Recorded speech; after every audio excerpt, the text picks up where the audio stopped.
Welcome to Timeless Wisdom with Dennis Prager. Hear thousands of hours of Dennis's lectures, courses, and classic radio programs. And to purchase Dennis Prager's Rational Bibles, go to DennisPrager.com.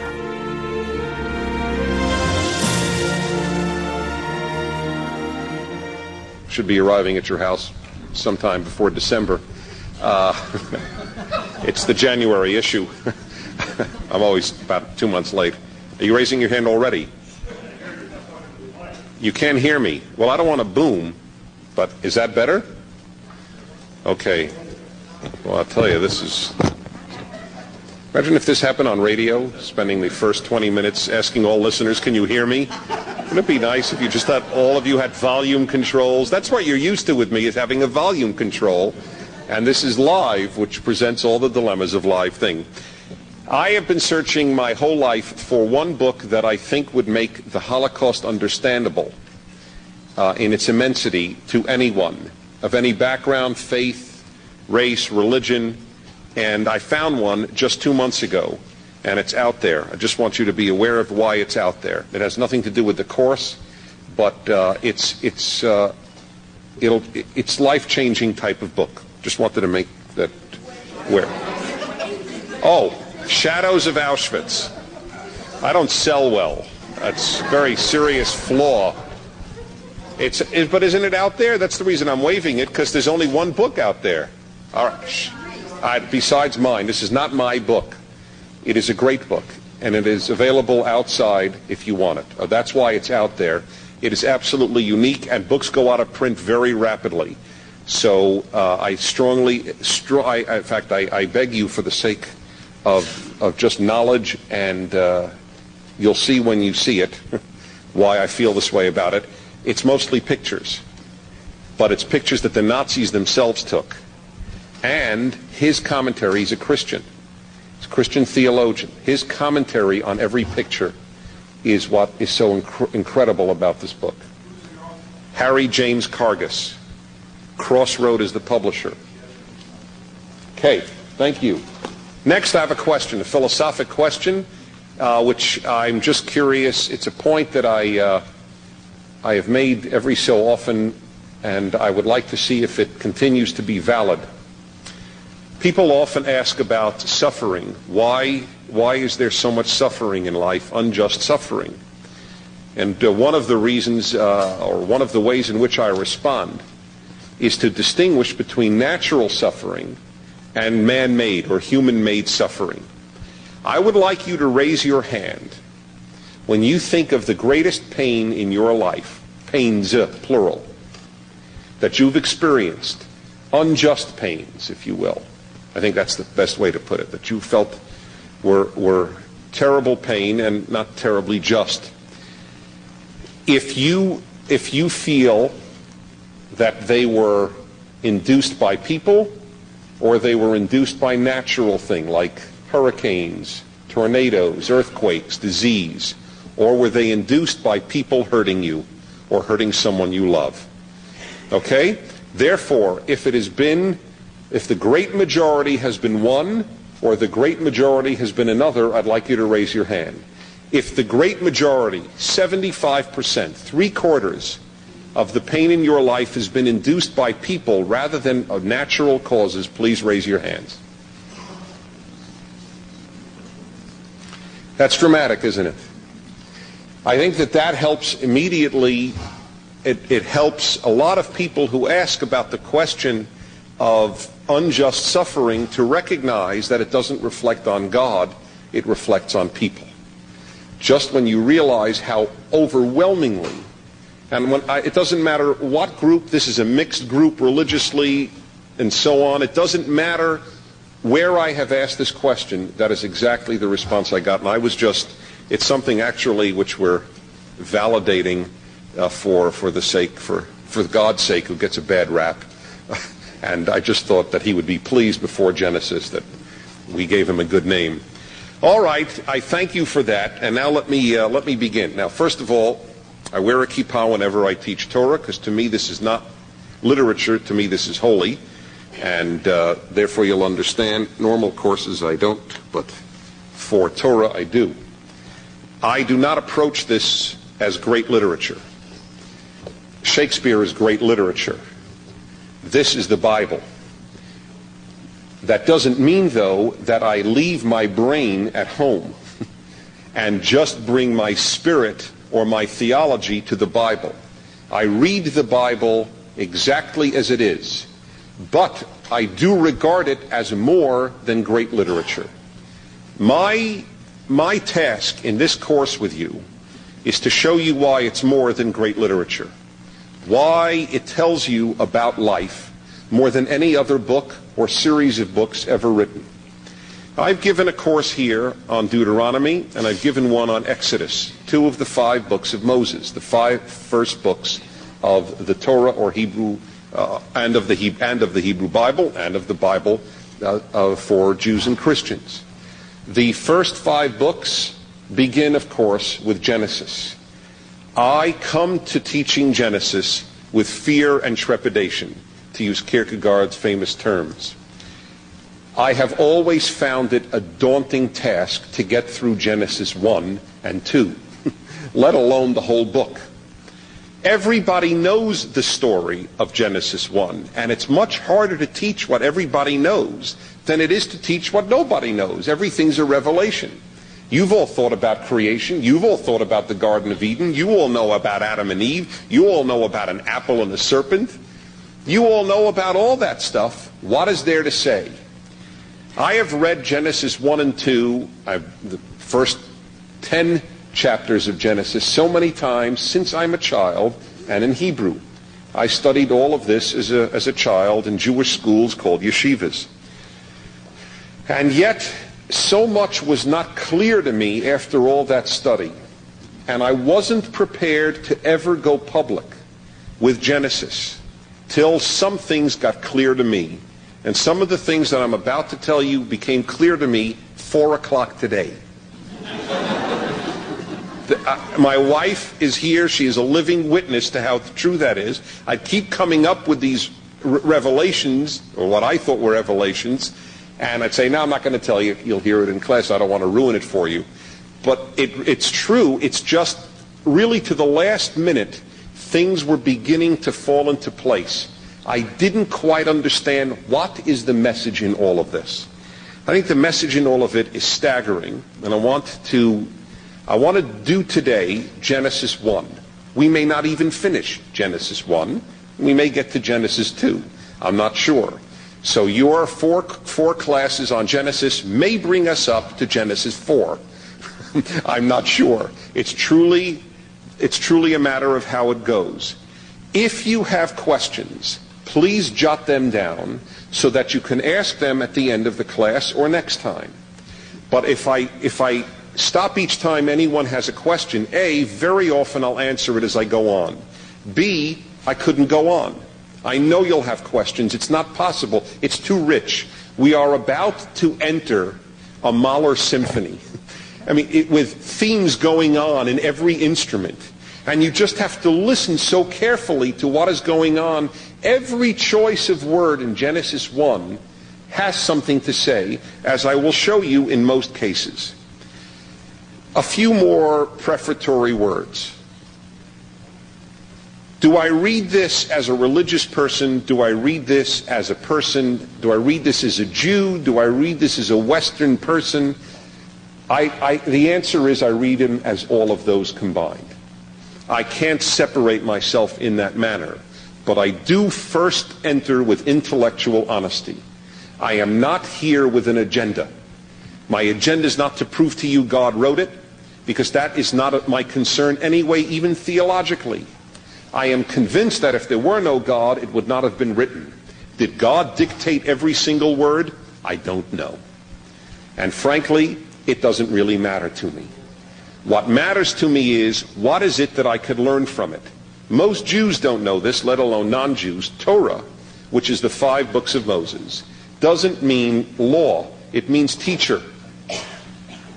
The purpose of biblical text is to learn, is to be taught something by it and learn. I think the way you will understand life will be affected by how you understand Genesis 1, Virtually every theme in life in the first 2 chapters of Genesis is covered. Male-female relations, the way we should look at our parents, the purpose of life, is there a God, how should we treat nature? It's all there in the first 2 chapters. It's overwhelming. So those are my preamble words. Now, I photocopied Genesis 1 here for you. I hope that there's enough for at least you to look over somebody's shoulder. And obviously next time you'll probably want to bring your own Bible. I couldn't care less what translation you have, or of course the original if you know Hebrew.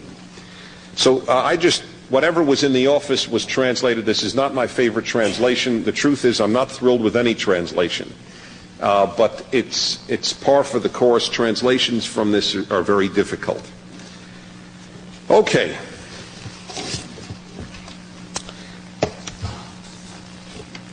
In the beginning, God created the heaven and the earth.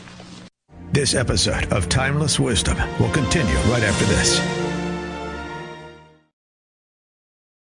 Hi, this is pharmacist Ray Solano with your Healthy Choices Update, sponsored by Prescription Dispensing Labs Pharmacy. For decades, caloric restriction and fasting have been the gold standard for longevity. But a recent study published in Aging Cell reveals that eating freely without restriction may prove just as effective. Unrestricted eating may be okay, but choose nutritious and satisfying foods. The study goes on to suggest non-digestible fibers such as nuts, seeds, berries, lentils slows the absorption of sugar, stabilizes blood sugar, and reduces chronic diseases. However, nearly doubling our protein intake and lower carbohydrates shorten lifestyle. Conclusion, choose those nutritious, satisfying foods this season, but leave out the sugar. The pharmacists at PD Labs are now offering a free 15-minute nutritional consult as a gift to our listeners. Call 888-909-0110 and ask for the 15-minute consult. Check out our website, pdlabsrx.com, for our holiday offer. Remember, you have a choice in healthcare.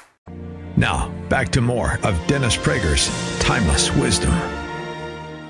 Or the heavens and the earth, which is more accurate because heavens are the plural in Hebrew. And I'm going to talk about that word at some point, shamayim. Let me begin with answering the question of science versus religion. I think that this is a stumbling block to a lot of people understanding Genesis. I begin with the premise that there cannot be a controversy, an argument between science and religion. If something is true, then religion cannot deny it, or it is a false religion. Therefore, the whole notion that there is a problem between Genesis and science strikes me as foolish. If a scientist says it, I think he's a foolish scientist. If a religious person says it, I think he's a foolish religious person. The purpose of Genesis, as I will show you, is not to teach the nature of science. It is to teach the nature of God. That is my first and foremost statement to you. You will leave understanding God better. The purpose of Genesis 1 is not to tell you how the world was created. That is the purpose of the biology and physics books that you have at college. And they do a good job, and as you know, they change every year. Because the more we learn, the more we have to change the past science books. So they are constantly exploring something that will never be fully resolved. How did everything happen? But I love science. Science teaches truths about how things happened. That is not at all the purpose of Genesis. If God wrote it, Moses wrote it, brilliant people wrote it, whoever wrote it, it would be the furthest thing from their mind or from his mind or her mind that we would learn science from this. It's preposterous. That is not the task, as I will show you. But you will learn about life. That is what it is here to teach. Therefore, the question, for example, did God create the world in 6 days, literally or not? I will show you from internal evidence you cannot hold, at least that the first days were 24-hour days, from internal evidence. And maybe it was understood by who wrote it as a miracle of 6 days. So what? So what? Do we therefore have to live by it and call fossils the works of the devil? All we do is make God and religion seem silly then. There is a very famous Jewish saying, the signature of God is truth. If something is true, then by definition you must believe it. You cannot suspend your intellect when approaching God. It is one of the basic beliefs of my life, and I don't want it suspended when we look at Genesis. Now, the first sentence itself is overwhelming. It is overwhelming. In the beginning, God created the heavens and the earth. And by the way, there are alternate and legitimately alternate translations. When God began to create the heavens and the earth is another alternate and legitimate reading, just for those of you who are interested in that. It doesn't make any difference, however, to the points that I am about to make. Let me show you how much is in this sentence. This sentence changed human history. Okay? This sentence changed history. I will explain why. First of all, it tells us that everything came about by God. That in and of itself is staggering. It means, among other things, that everything has a purpose. An intelligence created the world. The very moment you say that God created the world, you are making an argument for purpose. God does not do things purposelessly. I mean, that is just something even an atheist. I'm not asking you to be a believer. I'm asking you to take from within its own evidence. If there is a God, all right, we'll use an if. If there is a God and God created everything, there must be a reason for it. You can't argue he was bored. You can even argue he was bored. By the way, argue he was bored, okay? But at least then there's a reason. God wanted to be interested in us. But whatever there is, whatever your reason you will give, there is reason. It is the antithesis of the atheist Weltanschauung, the atheist worldview, the atheist, non-theist, no God involved. What is the choice to God creating the heavens and the earth? The heavens and the earth came about by themselves. Then there's no purpose. There is no point. This changed history. There is a divine will in creation, is already one of the most important things stated in Genesis 1:1. There is a point to this universe, and therefore obviously to our lives. Okay, number one. Number two, it implies that it is creation ex nihilo, which is Latin for from nothing. The beginning, in the beginning God created. God started, and he didn't create from something. God created. How do we know that it's out of nothing? Because of the word create. The word create, which is in Hebrew bara, is used in the Bible only when God does it. There is no time in the entire Bible where you say Vayivra Adam and something, that man or woman has created. It is a term reserved for God, because only God can create from nothing. We can do everything else God can do. We can order things, we can make things, but we cannot create. Even if we were to make life in a test tube, it's not creatio ex nihilo. It's not creation from nothing. So to say, well, man will then be God. No, man will not be God. God did it from nothing. We live at a time, by the way, where scientifically this is no longer easily scoffed at. The Big Bang Theory just got a very big bang this week, a big boost. Apparently being called one of the great finds in cosmology, the study of the origins of the universe, is now apparently coming close to proof that there was a beginning. That's amazing. I remember, I've been arguing theism for years, and I remember the most famous and eloquent, I think, argument of atheists. I would say, as a theist, that God always existed. And the atheist would answer, matter always existed, and it would be a draw. The universe was always here, God was always here. Pick your choice. We don't have to pick that any longer. One of them wasn't here all the time. One of them came out of nothing. And it's pretty dramatic that God begins with "let there be light," given the intensity of the light of the Big Bang. Now, I am not saying that who wrote this said, "let there be a Big Bang," and so on, because 1,000 years from now they will have other ways of understanding the beginning, and I don't want to be stuck with hanging religion on science. I'm merely here to say to you that if there was a beginning, that's a pretty powerful thing. Robert Jastrow is a famous astronomer, actually geologist astronomer. And he wrote an article in the New York Times magazine about 15 years ago about the Big Bang, which then became a book, a little book, called God and the Astronomers. You must pick it up. Jastrow, Jastrow. You can read it in an hour and a half if you're a slow reader like me. If you're a speed reader, you could do it while drinking a Pepsi.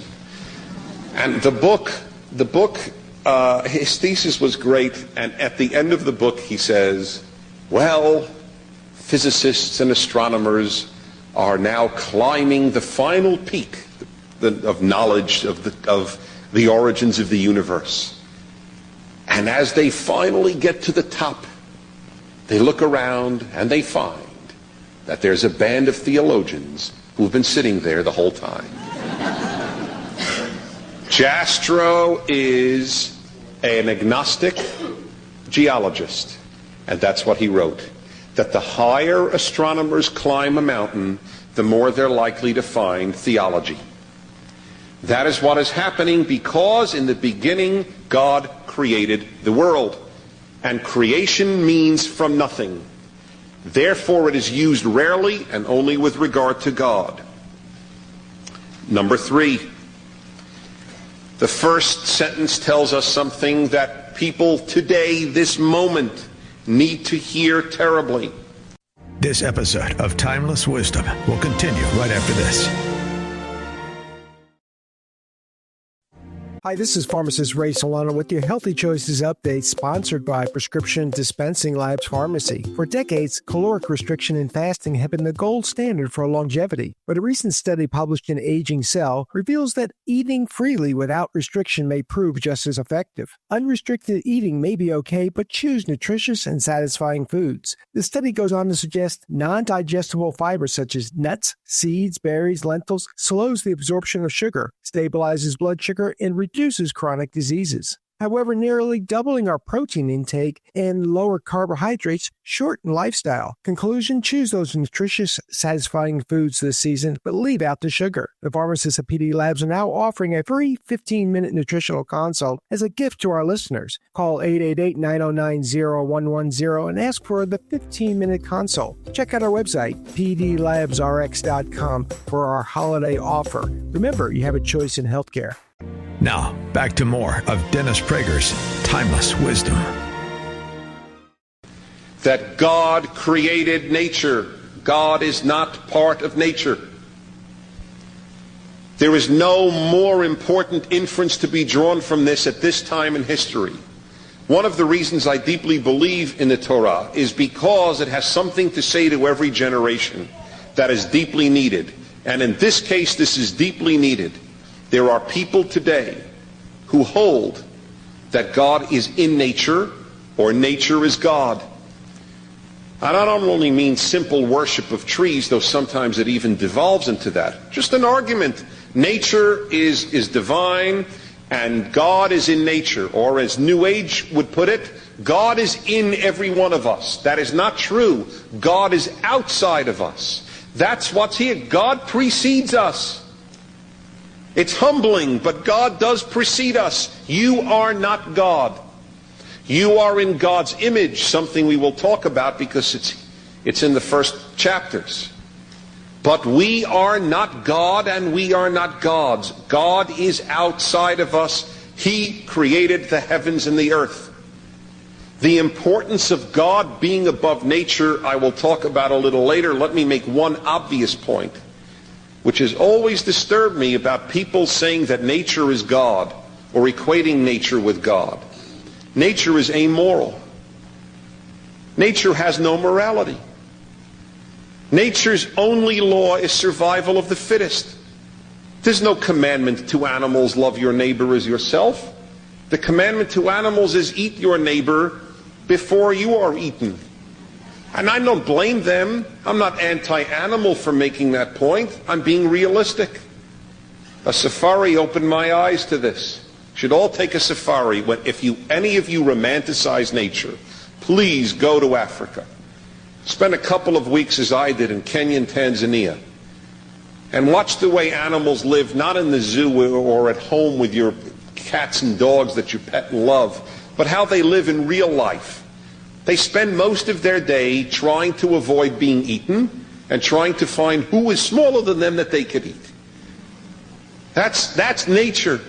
Hitler used nature for survival of the fittest.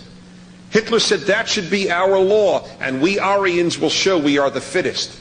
The Jews are the least fit, and we will eat them. We will devour them. It's no coincidence the Jews were called by Nazis vermin, equated to animals. That's what you do. It's what one animal does to another, eradicates it if necessary. So this identification of God with nature is terribly amoral. God is above nature. God created nature. And you will see in the entire first chapter, repeated, God tells nature what to do. Nature has no will of its own. Next was really a separate point, but I tied it in. God commands. Nature has no independent will of its own. Fifth, I believe it is, God's existence is taken for granted.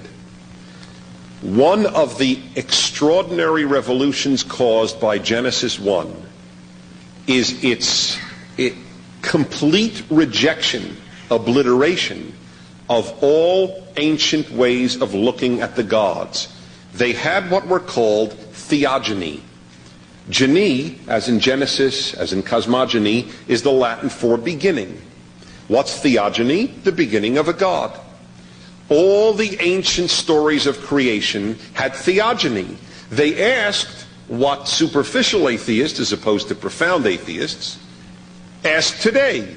Well, where did God come from? That's exactly what the pagans asked. Where did the gods come from? So in all parallel creation myths, you have the creation of the gods. You don't have the gods creating first. You have the gods being created first. How did they come about? And look at the simplicity of the first sentence of the Hebrew Bible. In the beginning, God created the heavens and the earth. God was there. It's just a given. There is no beginning to God. Let me read to you from one of the scholars who's written on ancient cosmogonies. His name is Bernhard Jakobsen. Bernhard Anderson. Jakobsen was another one who wrote on it. Bernhard Anderson. Although the Bible takes for granted the contours of ancient cosmology, in other words, it understood how other people wrote their cosmogonies, beginnings of the world, and it utilized some of the language. It has demythologized the ancient understanding of existence.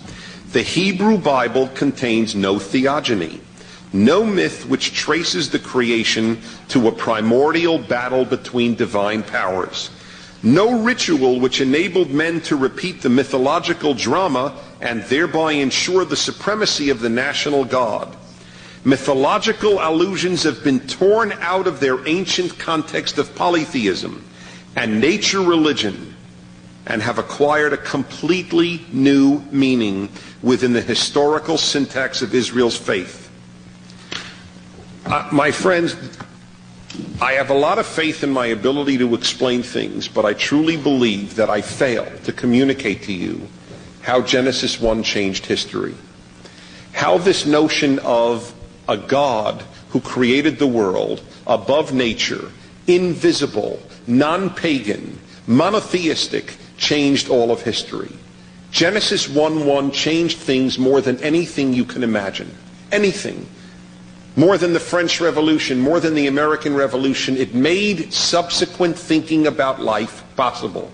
I will show you why later, but please understand the revolution. Remember, this sentence, no matter how you look at biblical origins, this sentence is probably 3,000 years old. That's incredible. That's incredible. You know what people were doing 3,000 years ago? I mean, do you know how primitive the conception of the world was? And then somebody came along and said, in the beginning, an invisible, unknowable, untouchable God who had no birth created the world. Give me a break. Would have been the reaction of any pagan. It is too wild. It is so unbelievably abstract.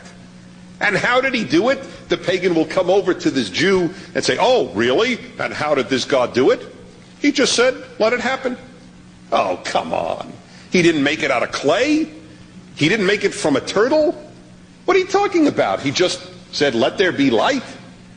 It's too abstract. But that's exactly its greatness. Number 6 or 7, whatever number I'm up to.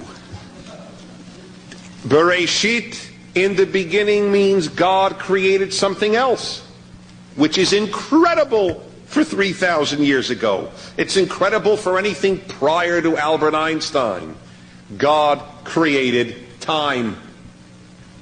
There was no time, because prior to the beginning is nothing, including no time. How do you think that sat with the ancient pagans? It doesn't sit well with you. You understand no time? What happened 10 minutes before the beginning? Wasn't it 10 minutes to the beginning? Right? That's how the mind would think. But that's not how it works. There was no time. Einstein has shown this. God created time in the beginning. He's outside of time. God is not only outside of nature, God is outside of time. This is an incredible God. That's part of the reason, by the way, that you could begin to grasp how God could look at the world. God is outside of this confine. And that is what makes one, I think, even rationally hold that there must be something beyond this life. This is one variant of the possibilities. And God has other things in mind which we cannot grasp.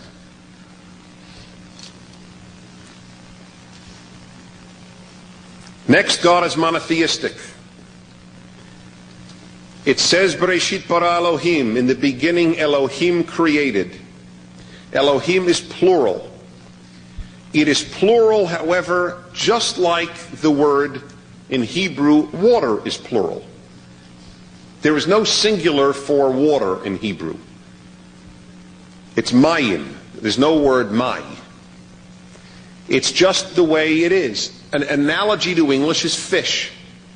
The fish swim or the fish swims. You can have it either way.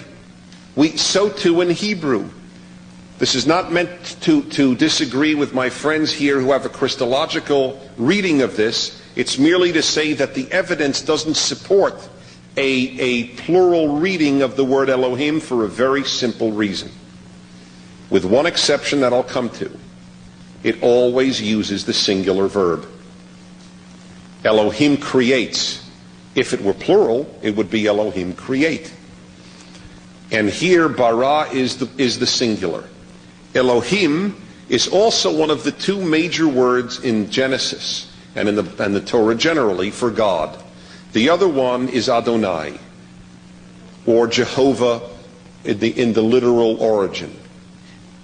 The second name, Jehovah, comes in chapter 2, which leads a lot of biblical critics to hold that those are two different documents. The Elohim document, or E document, and the Jehovah document, the J document. I have no desire to get into the documentary hypothesis. It doesn't interest me particularly. The reason it doesn't interest me particularly is because I read the Bible to learn from it, not to figure out who wrote what. So I appreciate that there were those who will find that fascinating. I don't. But what is clear is Elohim is the God of the world, and Jehovah is the personal God. The God of nature or the world is in chapter 1. God gets personal in chapter 2, and so you then have God, Jehovah speaking, the personal God. Those are two separate understandings. God is one, but God has many facets. One of them is the universal facet, the natural facet of creating the world. The other one is the personal. Next revolution in verse 1. This is all verse 1. No pre-existing matter. God didn't make the world from anything. He didn't form it from something. That I had mentioned that in ex nihilo, out of nothing. But you must understand this as well, because all pagan mythologies had God forming the world out of something. This one doesn't. He makes the something and then forms it. And finally, the other revolution here is the utterly and totally universalist nature of Genesis 1. Meaning, it isn't Jewish. It is, I will be parochial for a moment, it is a source of great pride to me that the Jewish Bible is so universal in its origin. It isn't here to tell you about Jews, it isn't here to tell you about Judaism, it is here to tell you about the God of everyone. This is as valid in Japan, in Africa, in America, as in Israel, that in the beginning God created the world. There is nothing whatsoever nationalist, there is nothing religious, in other words, specifically in a religion. It's very religious that God created the world, but not of a specific religion. It is a very powerful statement. It isn't the Jews' God who created the world. It is the God of the world who created the world. And we will see if we get that far, that God wanted it to be that way. He wanted to be everybody's God and be obeyed as everybody's God. The idea that he had to reveal his will to one group came later from the internal evidence as I read it. That's why I have always called the Jewish people an ad hoc movement with a temporary assignment.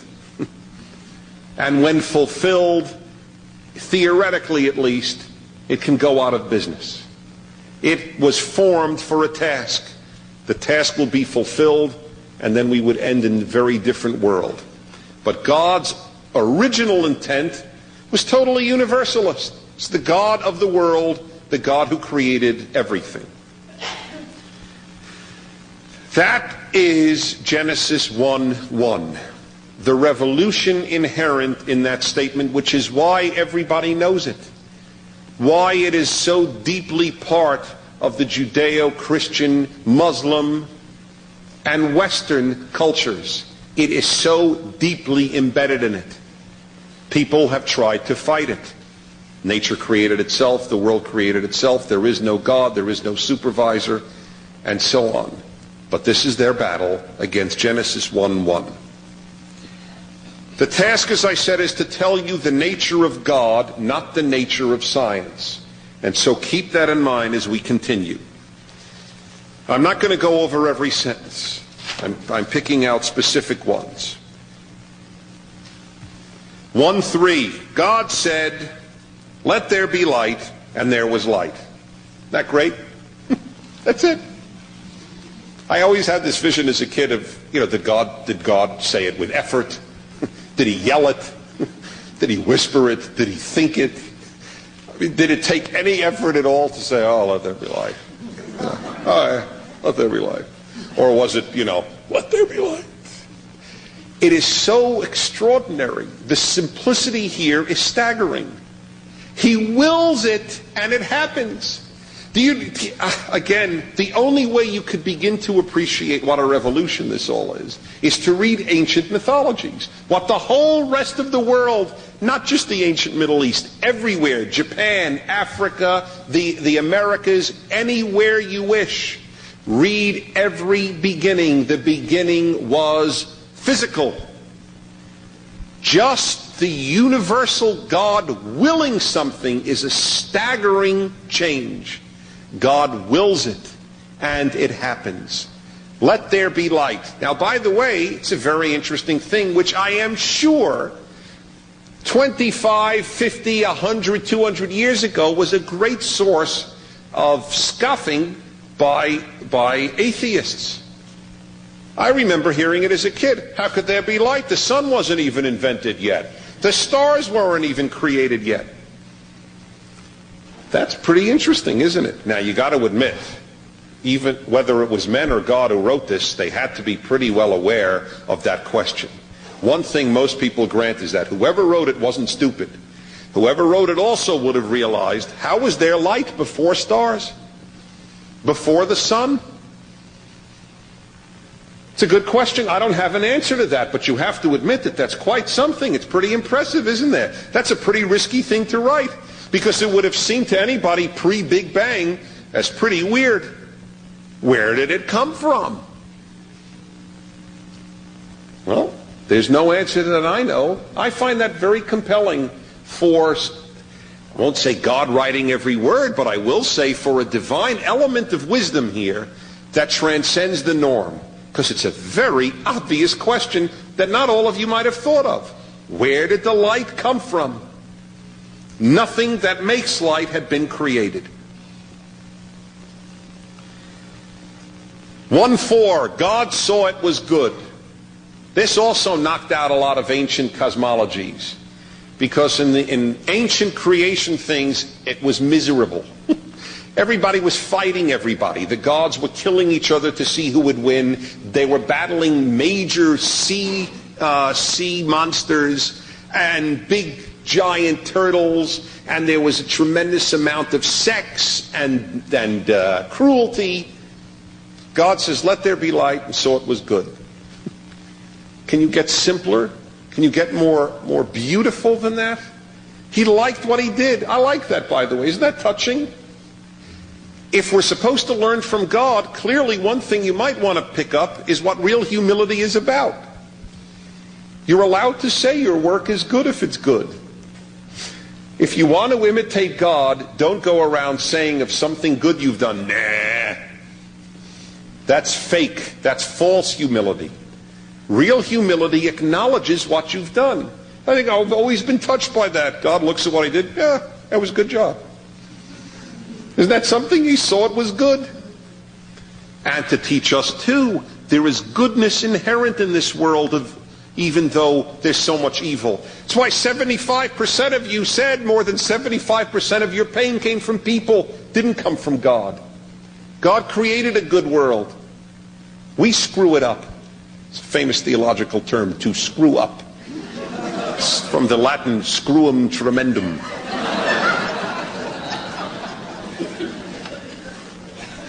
This episode of Timeless Wisdom will continue right after this. Now, Hi, this is pharmacist Ray Solano with your Healthy Choices Update, sponsored by Prescription Dispensing Labs Pharmacy. For decades, caloric restriction and fasting have been the gold standard for longevity. But a recent study published in Aging Cell reveals that eating freely without restriction may prove just as effective. Unrestricted eating may be okay, but choose nutritious and satisfying foods. The study goes on to suggest non-digestible fibers such as nuts, seeds, berries, lentils slows the absorption of sugar, stabilizes blood sugar, and reduces chronic diseases. However, nearly doubling our protein intake and lower carbohydrates shorten lifestyle. Conclusion, choose those nutritious, satisfying foods this season, but leave out the sugar. The pharmacists at PD Labs are now offering a free 15-minute nutritional consult as a gift to our listeners. Call 888-909-0110 and ask for the 15-minute consult. Check out our website, pdlabsrx.com, for our holiday offer. Remember, you have a choice in healthcare. back to more of Dennis Prager's Timeless Wisdom. Now, very interesting thing coming up here. We're still now in Genesis 1:3. Then God said, let there be light, and there was light. Okay? God saw the light, there was good, divided the light from the dark. God called the light day, and the dark he called night. So the evening and the morning were the first day. Now, this is the answer, I believe, to creationists who wish to posit 24-hour days as God's creation of the universe, that there were 6 24-hour time periods, because there was day and night before the sun. But it's the sun that gives us days and nights of 24 hours altogether. No sun, no day. We're talking about a day and an evening of totally different conceptions. It's a divine day or evening. It's a metaphor, if you will. It's a period. It's an eon. I don't know what it is.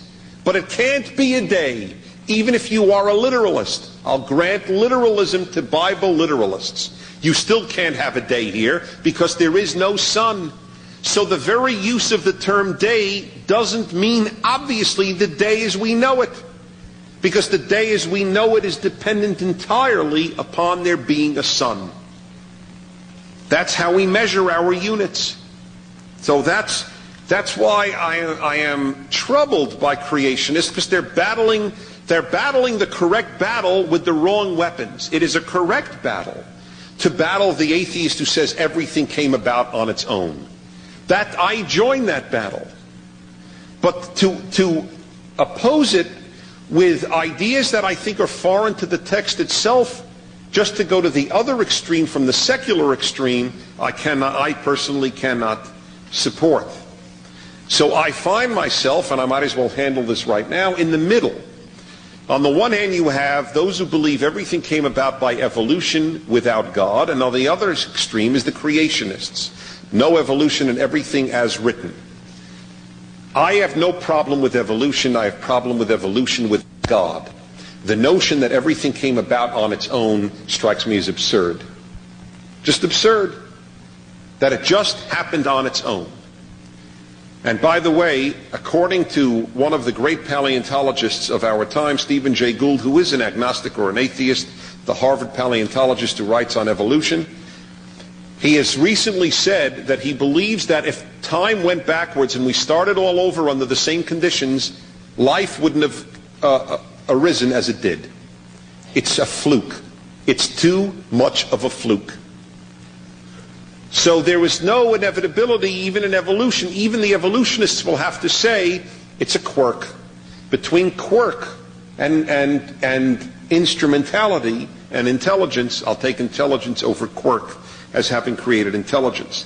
But please understand that we do have a day before we have the sun. Now the second day is very interesting. Second day nothing gets created. Find that a very interesting thing that may be new to many of you. Look at the second day is 6-8. Then God said, "Let there be a firmament in the midst of the waters." One of the things I love about this is how you get these English words which mean nothing. Anybody use firmament in the last month? Wow, look at the firmament. Oh, God. What's a firmament? Look, the truth is the people working on this don't have a real answer, because the Hebrew is not really translatable. The Hebrew is rakia. And I remember, it drove me crazy when I first learned this, like in second grade. The teacher acted like everybody knew what rakia was. Like you'd all know what firmament is. Oh, well, of course, there's a rakia up there. And it didn't make sense. But now I will try to explain to you what probably didn't make sense in Sunday school or Hebrew school, or for that matter, yeshiva, if you went. The ancient mind understood the universe as this. Now you have to enter their mind. It's obviously not the way you see it. The universe is divided into 3 sections. Waters above, waters below, the waters of our land, as it were, and in the middle is what we would call space or atmosphere. Okay? So the beginning, what God did was apparently in this understanding was to separate the waters. The word for heaven or sky or heavens in Hebrew is the word for waters or water with a shin in front of it. The word for water is mayim. The word for sky is shamayim. So obviously, that's why it comes from this. It comes from this. This is where we first encounter the word for the heavens or for the sky. So what you have is the notion in the word. It would be as if the word were hawaters would be our word for heavens, hawaters. So the hawaters were separated. That made room. Then how did it rain? It punctured the firmament, or the rakia. There would be holes. That's how the ancient mind would understand it. Okay? Therefore, that's what God did. God was not creating a thing on the second day. He spent the whole second day just making some order out of the beginning. That is what is being taught here. God is, and by the way, there's another proof that there was no creation. It's the only day where God didn't say it. Anybody you know, what did God create on the second day? I'd be shocked if anybody you know would be able to answer. The answer is nothing. God didn't create a thing on the second day, or the second period, which would be more clear. What he did was create the order of the separating of the waters, which obviously meant a lot more to people then.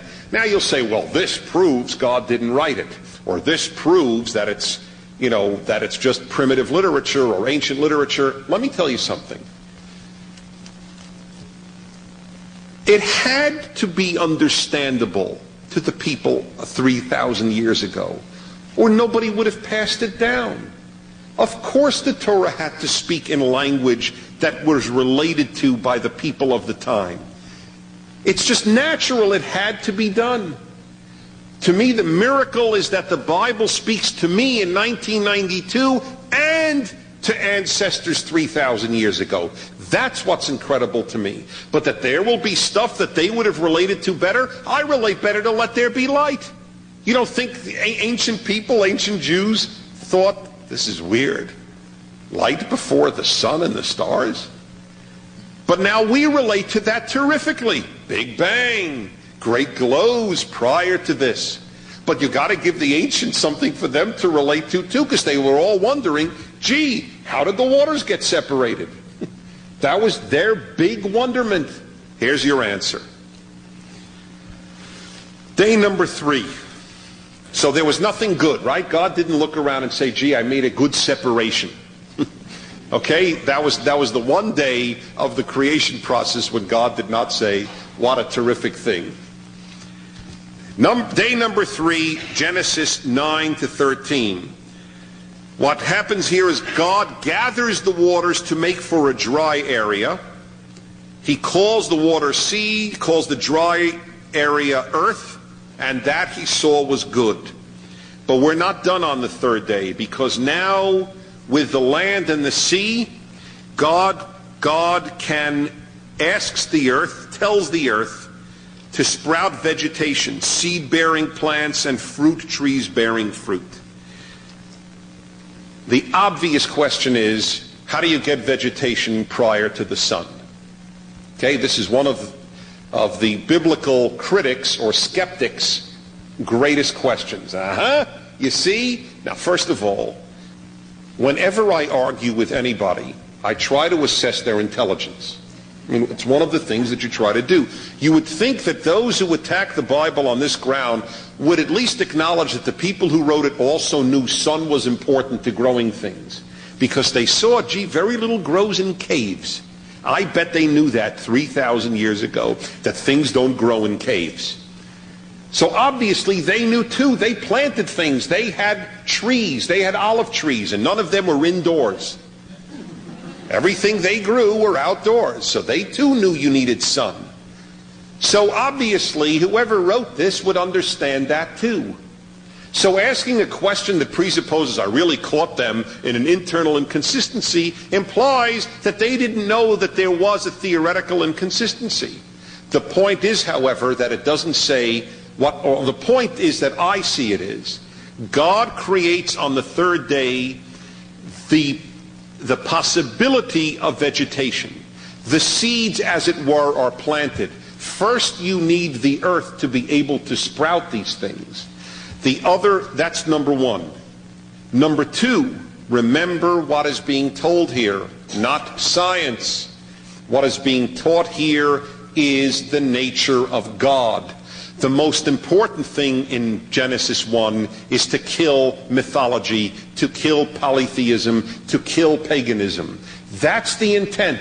When you read it that way, everything becomes clearer. If you read it for science, you're finished. If you read it to combat polytheism, it's all clear. God says, let nature produce these things. As Nahum Sarna, who is author of this wonderful work in the Jewish Publication Society commentary on the Torah, he's the one who did Genesis. He's a professor at Brandeis University, biblical scholar. And he wrote, this meant no room for fertility cults. Fertility cults worshipped the ground, worshipped nature. If they only did the right thing, then the goddesses, or the nature goddesses, will give us fruit.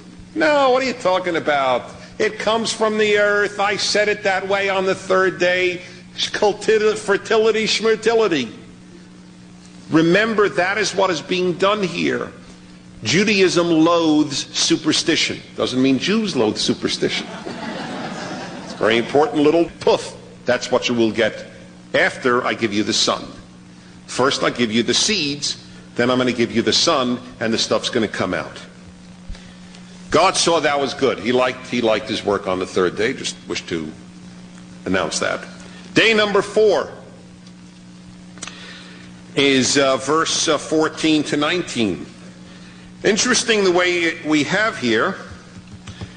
Verse number 14 harkens back to verse 1. Let there be lights. First there was let there be light. So it's obvious that they knew that the first light wasn't sunlight or starlight, because it's a different term. Here it's the lights, the things that give light. The first one was just light. Let there be lights. You will love this next point, which is not mine. I don't remember whose it was, but I loved it when I read it. You will notice that the sun and the moon and the stars aren't mentioned. This is God's way of dumping on all of them. They are not even worthy of a mention in the creation story. Let's have some lights. Thank you. The sun, the moon. You know why? Because the sun, the moon, and the stars were all worshipped. That's why.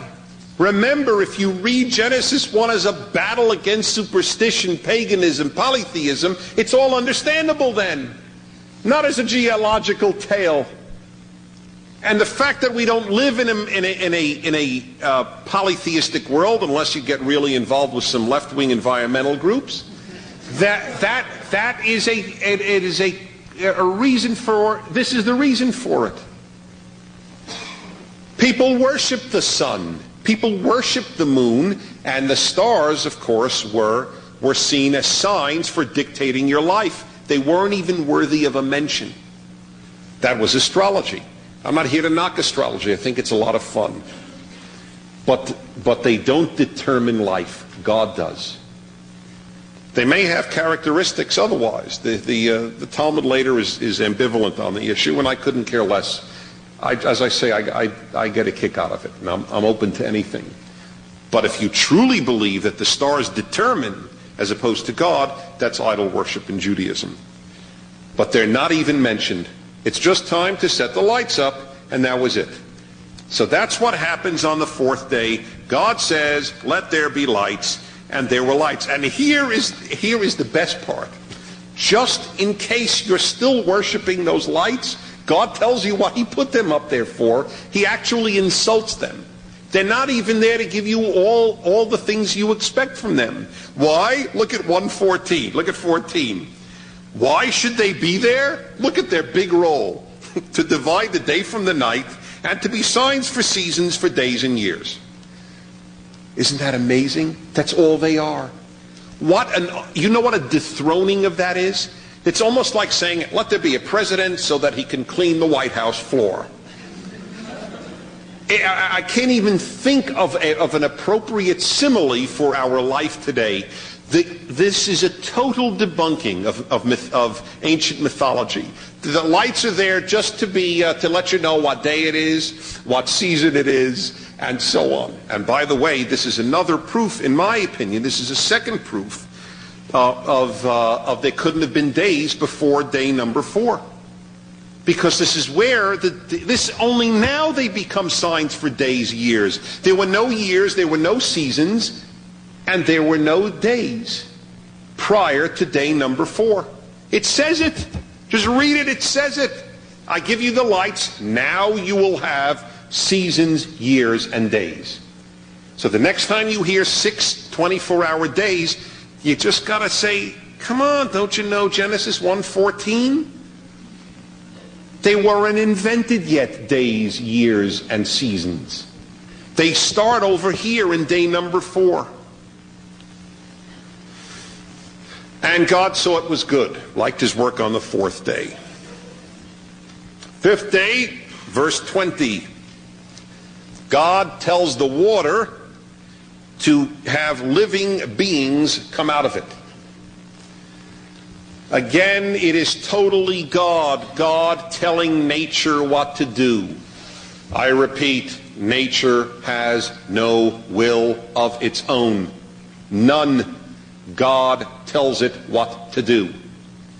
That's critical, and we are losing this insight in our ultra-modern age, where nature is regarded as its own entity unto itself. It is simply the handiwork of this God. Living beings come out of the water, and vegetation comes out of the earth. Now here is an interesting thing in 21. So God created great sea creatures and every living thing that moves, with which the waters abounded according to their kind, every winged bird according to its kind. God saw it was good. This is the first use of the word creation since Genesis 1:1. Isn't that interesting? And I think there's a deliberate reason here. It was because whoever wrote this knew that there would be evolutionists in the late 19th and 20th centuries. And therefore, just to annoy them, the notion of creation ex nihilo, that's what creation is about, is thrown in for living beings. Everything else came about through whatever means it came about. But here is a specific statement. Now when we're talking about living beings, the Creator comes back. Don't think living beings just happen to come about. I create them. And the atheist paleontologist will agree on one ground. They did seem to come about by accident. That's why I quoted Stephen Jay Gould. They didn't seem to come about inevitably by nature.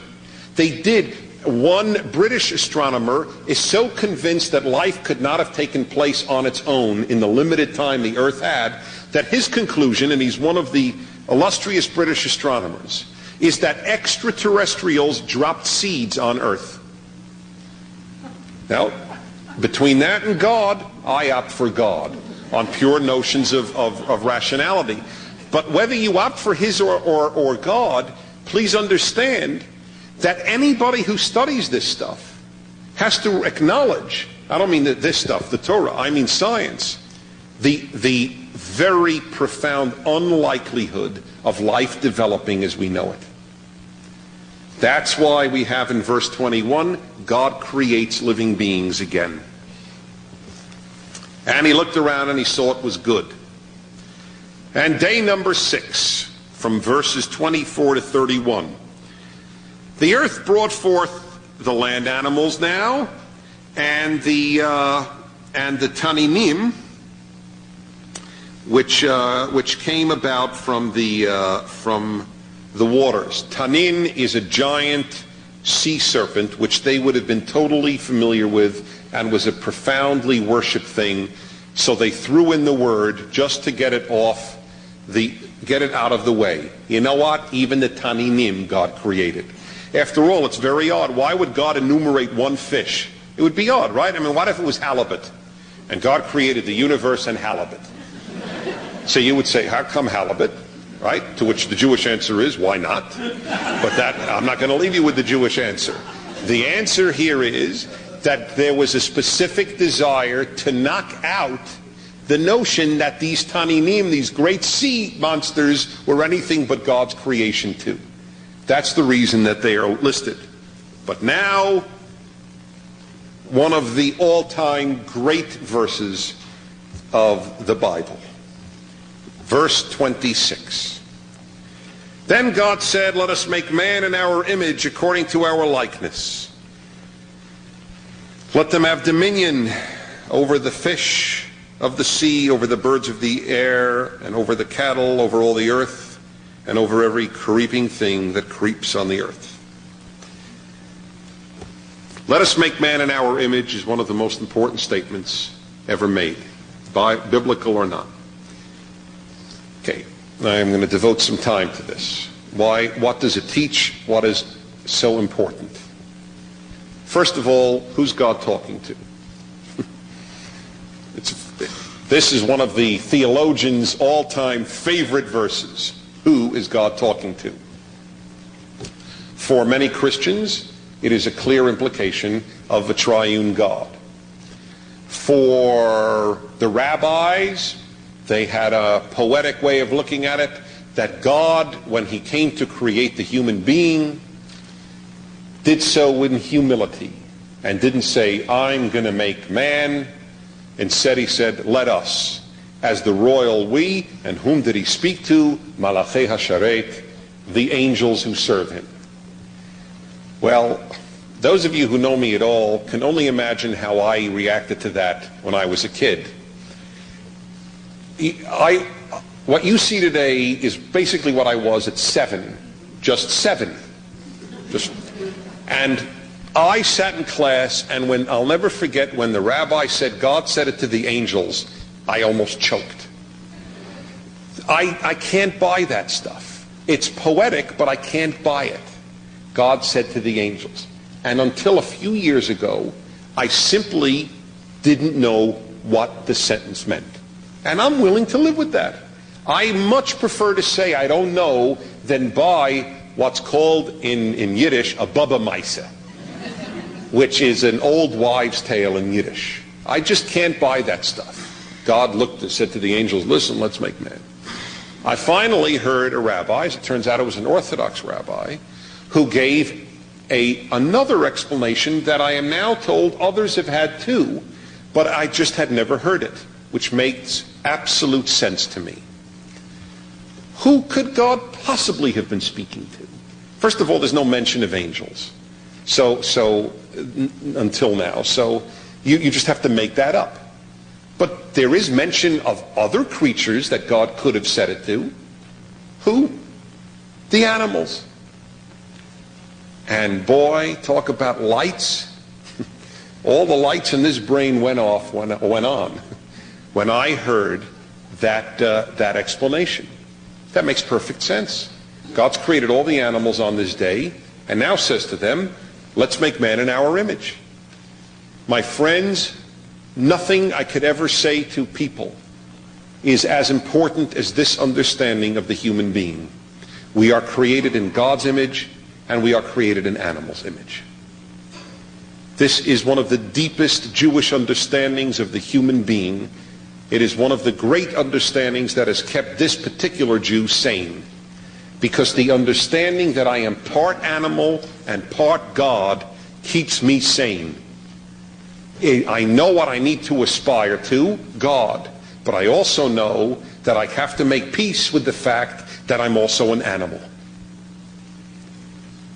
And therefore I have both things. I am given with this understanding peace with my nature, and yet something to aspire to. I'm not only animal, I'm half animal. My task is to become holy. Holy is what God is. Animals are not created in anybody's image. We are in their image and God's image. And if you walk around understanding you're half animal and half God, it's wonderful. You know who you are. You know what there is to try to be. Number 2.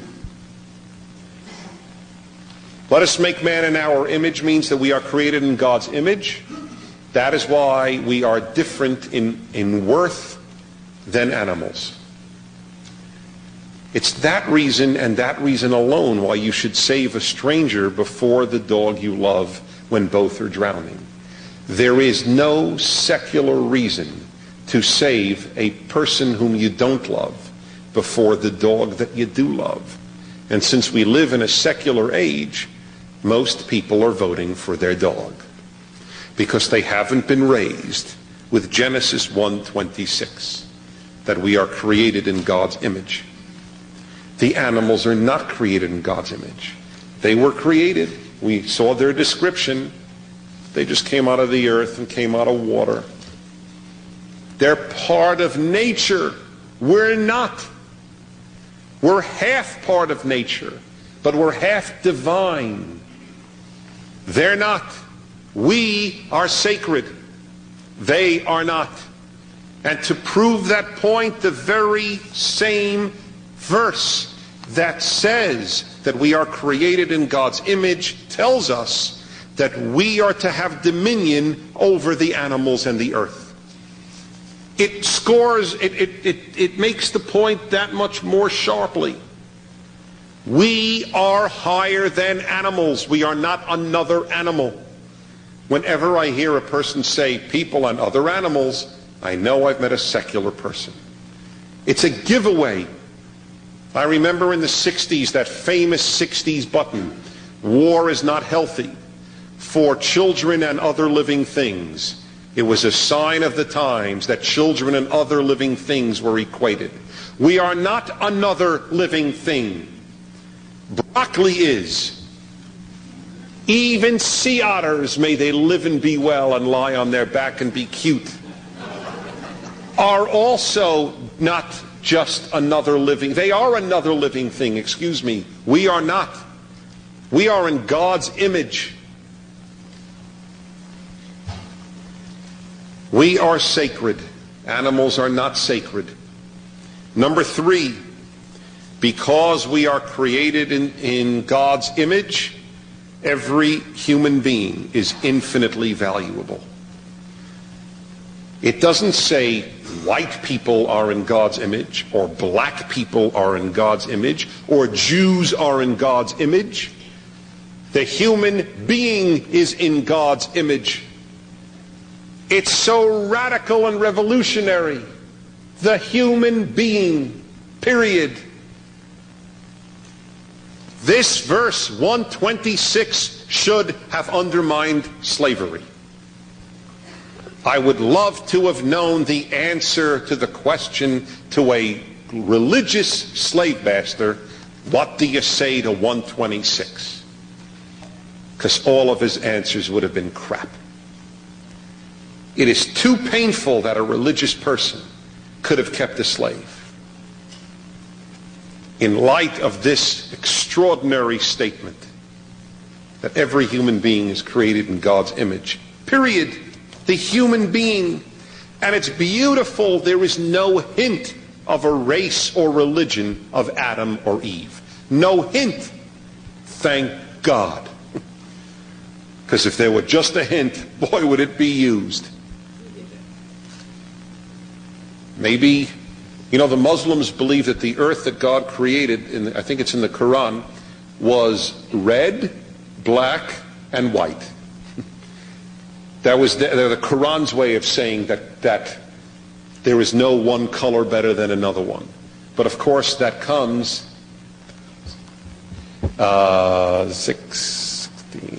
2,600 years.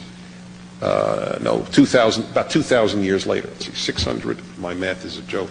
1,600 is 1,600, correct? So far I'm there. And this was, so about 2,000 years. But it is an extraordinarily important idea that we are created in God's image. It makes every one of us infinitely valuable. The animals are not in God's image. If you lose your dog, you get another one. But if you lose your child, you don't get another one. It's a big difference. And I love our dogs. I know what to love a dog is like. You can still love your dog and understand that they're replaceable. They're not exactly replaceable. I understand they have their own little quirks. But by and large, you can get another one. Can you imagine anybody saying about a person, oh, you lost your brother? Get another sibling. Tell your parents to make a new one. It doesn't work like that. You lose a friend. Well, you get another friend. My friend died. Oh, you're going to get another one? Imagine somebody reacting that way. The infinite preciousness, that's why murder is so evil. And that's why murder will be mentioned in the beginning of Genesis, the only crime. Because it's so evil, you've destroyed uniqueness. And number 4, equality. We are all created in God's image. That means we are identically equal. It is irrelevant what group we come from or are in or join.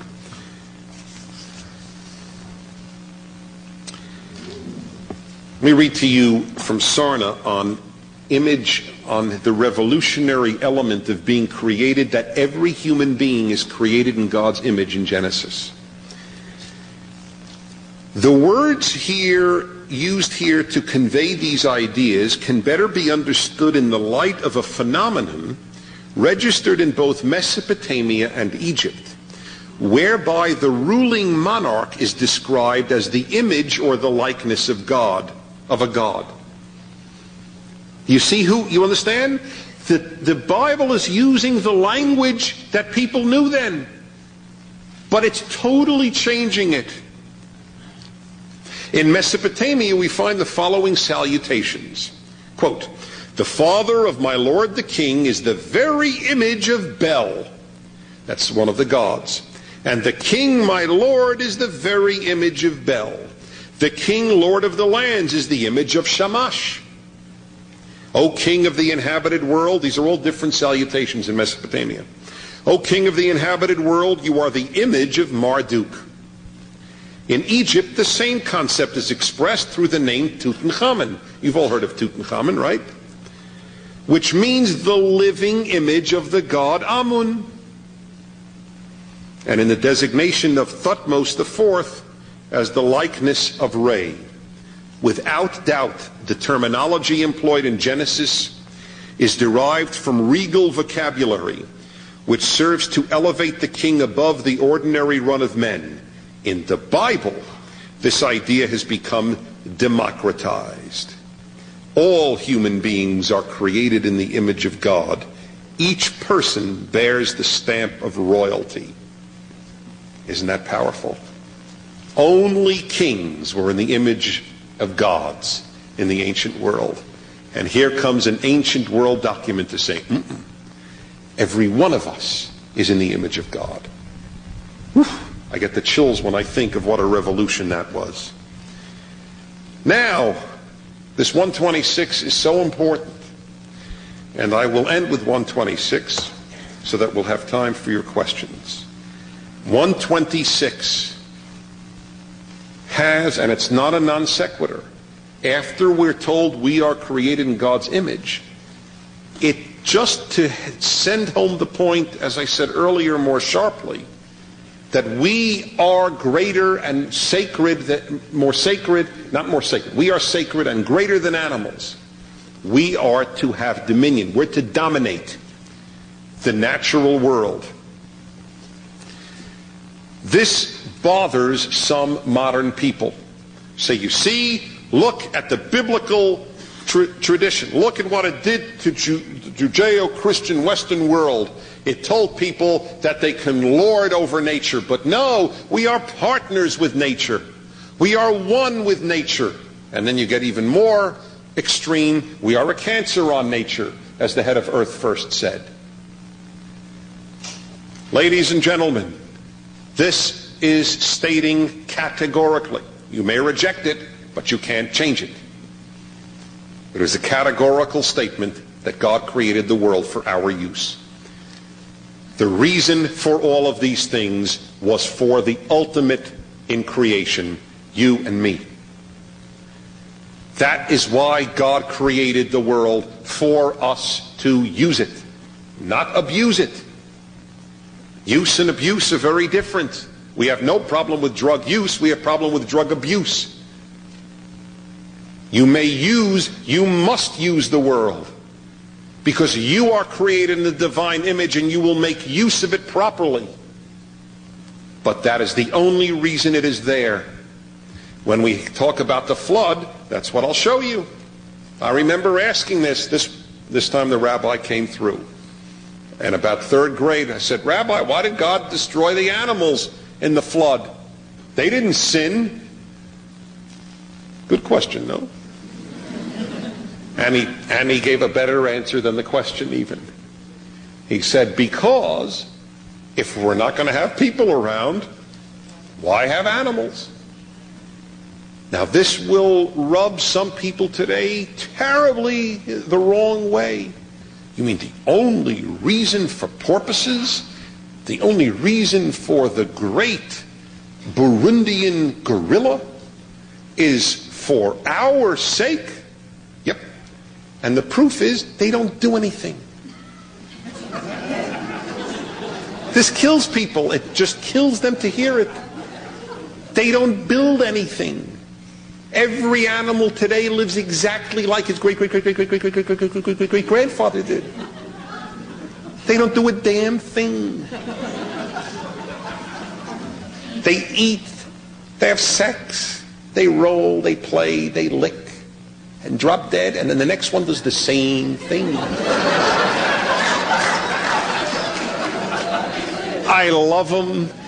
They relax me incredibly. I give money to save species, but that's it. That's it.